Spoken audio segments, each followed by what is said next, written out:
Trump saw how well Israel was doing, Donald Trump tried to jump at the front of the parade to claim credit for it. Trump doesn't want to be caught flat-footed again, so he's going to put himself in a position where he'll probably make the call to drop those bombs. Israel and Iran have both carried out further attacks tonight. A meeting in the White House Situation Room has now ended. We've yet to heard any outcome of the decisions. This evening, the president said the Iranians do want to meet him to discuss the conflict. They should have made the deal. I had a great deal for them. They should have made that deal. 60 days we talked about it, and in the end they decided not to do it, and now they wish they did it. And they want to meet, but it's a little late to meet, but they want to meet. And they want to come to the White House. They'll even come to the White House. So we'll see. I may do that. Well, President Trump again stressed that the French president, Emmanuel Macron, was wrong when he suggested that Trump wanted a ceasefire. He said I was going back home to make a ceasefire. Not a ceasefire. We're long beyond ceasefire. And I said, why do you say that? Why would you say ceasefire? It's a bad term to use. Because a ceasefire means like everything's going swimmingly, we'll take a little time off. It's not. We're not looking for a ceasefire. We're looking for a total, complete victory. Again, you know what the victory is. No nuclear weapon. Well, earlier, Iran's supreme leader warned President Trump of irreparable harm if the US gets involved. And tonight, Iranian diplomats said no Iranian official has asked to grovel at the gates of the White House. Let's talk to Joe Walsh. He's a former Republican congressman and host of the podcast The Social Contract. Good evening to you, Joe. Harold, good to be with you. Well, it's great to have you with us. President Trump sending out conflicting signals, nothing new there. What do you make of what you're hearing? Yeah, this is always obviously, right, the danger with Trump. He's kind of an idiot, and he lies every time he opens his mouth. So it's always dangerous to analyze anything he says. I don't think he's leading this thing. I think Israel is doing what Israel believes they have to do. And I think Netanyahu and Israel have convinced Trump to probably use U.S. help to take out Iranians' nukes. So, I mean, what we heard from the Wall Street Journal tonight, Trump told senior aides in this Situation Room he'd approved attack plans on Iran, but was holding off on giving the final order to see if Tehran will abandon its nuclear program. What do you make of that, Joe? Again, I don't think Iran's going to abandon anything. I don't know. Well, I don't really believe anything Trump says. I think the decision's been made. I think that's been clear. I don't think Donald Trump wanted Israel to begin this phase, this attack, this war against Iran. Once Trump saw how well Israel was doing, Donald Trump tried to jump at the front of the parade to claim credit for it. Trump doesn't want to be caught flat-footed again. So he's going to put himself in a position where he'll probably make the call to drop those bombs.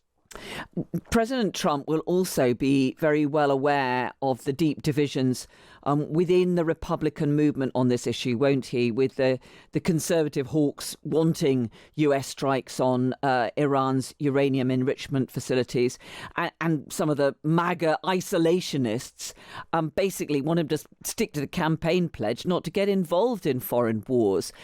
Do you think that he will be listening to voices on either side in that argument?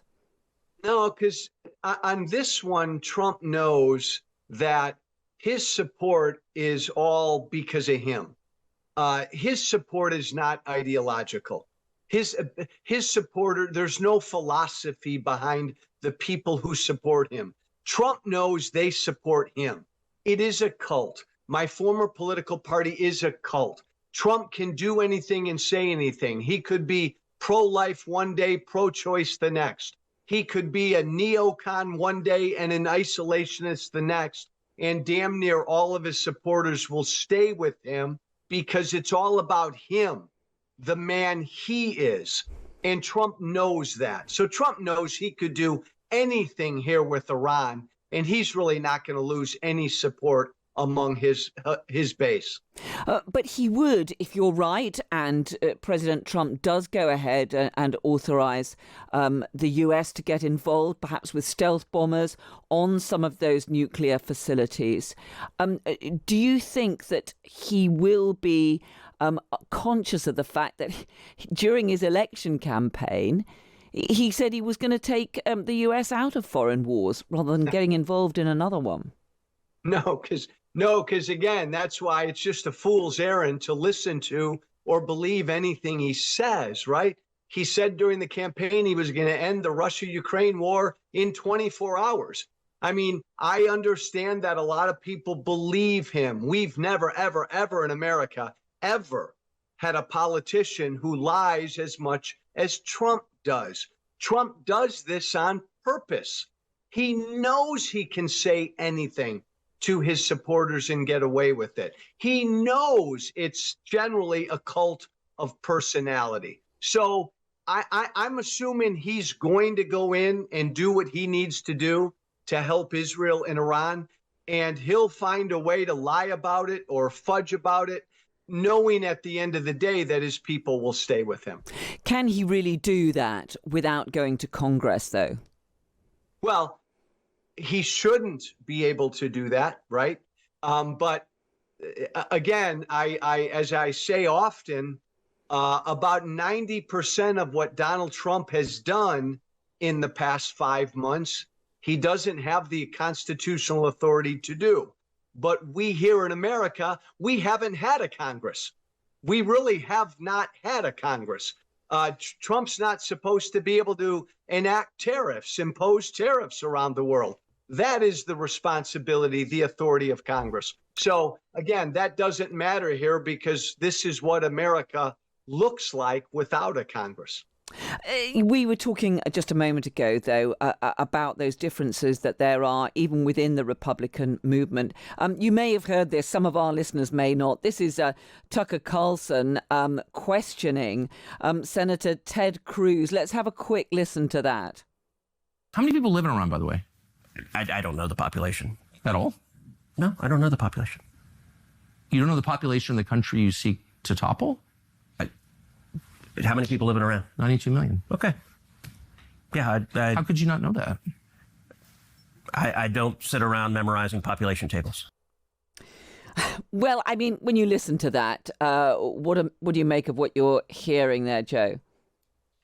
Two despicable men who differ on on support for Israel and on what the United States should do. But this is the point.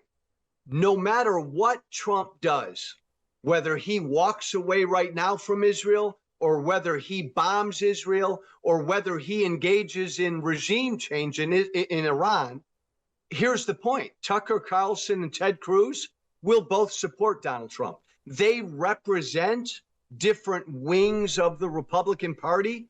But at the end of the day, even those two disparate men, no matter what Trump does, they will continue their support of Donald Trump. What we've been hearing, though, is that if military action is authorized, this won't be about regime change. This will simply be about attacking Iran's nuclear facilities, trying to ensure that it cannot make a nuclear weapon. That I'll tell you what, Carol, that had better be all it is. It had better be just the United States dropping a handful of these bombs to take out Iran's nukes, and that's it. And then we're done.